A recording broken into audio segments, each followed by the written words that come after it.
આપણે સૌ જાણીએ છીએ કે ગુજરાત રાજ્ય છે આપણું એ કોસ્ટલ સ્ટેટ છે.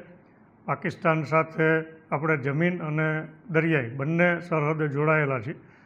ત્યારે કોસ્ટલ સિક્યુરિટી આપણા માટે ખૂબ મહત્ત્વનો વિષય છે અને એના ભાગરૂપે જ દર વર્ષે રાજ્ય સરકાર દ્વારા કોસ્ટલ સિક્યુરિટી સાથે સંકળાયેલી તમામ એજન્સીઓની એલર્ટનેસ ચેક કરવા માટે અને વધુ સારા કોઓર્ડિનેશન સાથે તમામ એજન્સીઓ કામ કરી શકે એ માટે સાગર કવચ એક્સરસાઇઝનું આયોજન કરવામાં આવે છે.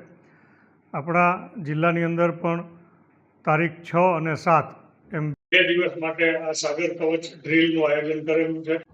આવા તમામ વિભાગો સાથે મળી અને આ એક્સરસાઇઝની અંદર ભાગ લેતા હોય છે. પોરબંદર જિલ્લાની વાત કરીએ તો આપણા જિલ્લાની અંદર પણ આ 2 દિવસ દરમિયાનમાં રેડ ફોર્સ એટલે કે જે આતંકવાદીઓ છે આ રેડ ફોર્સની ટીમને અલગ અલગ વાઇટલ ઇન્સ્ટોલેશન ઉપર હુમલા કરવા માટેના ટાર્ગેટ આપવામાં આવેલા હોય છે.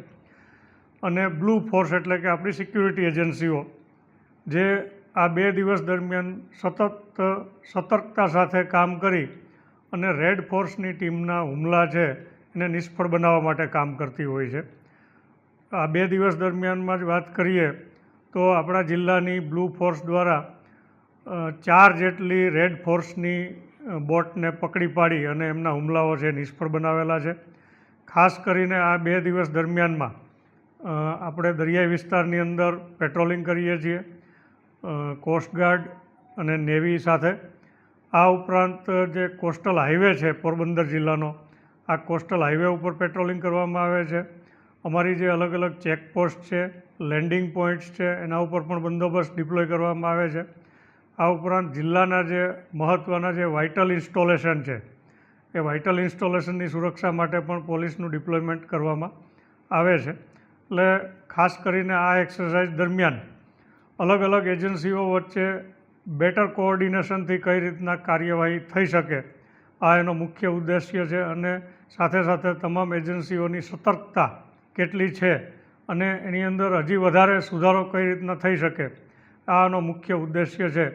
અને મને આશા છે કે આ 2 દિવસ દરમિયાનમાં તમામ એજન્સીઓ ખૂબ સારા કોઓર્ડિનેશન સાથે કામ કરી રહી છે અને આપણા રાજ્યની અને જિલ્લાની જે કોસ્ટલ સિક્યુરિટી છે એ એન્શ્યોર કરવા માટે તમામ એજન્સીઓ છે એકસાથે મળીને કામ કરે છે.